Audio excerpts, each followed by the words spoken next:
Nakita nyo yan? Yan, ang lawak nyo, ang lawak. Nakita nyo yan? Hindi sa akin yan. Yan, ang lawak, di ba? Hindi sa akin yan.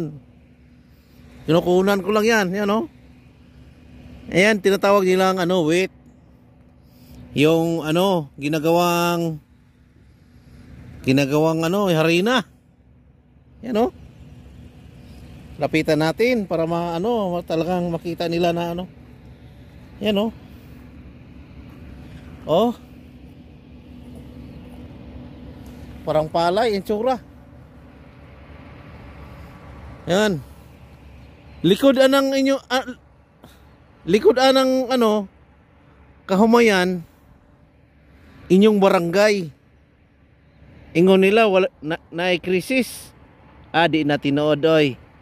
Wa pay mo harvest.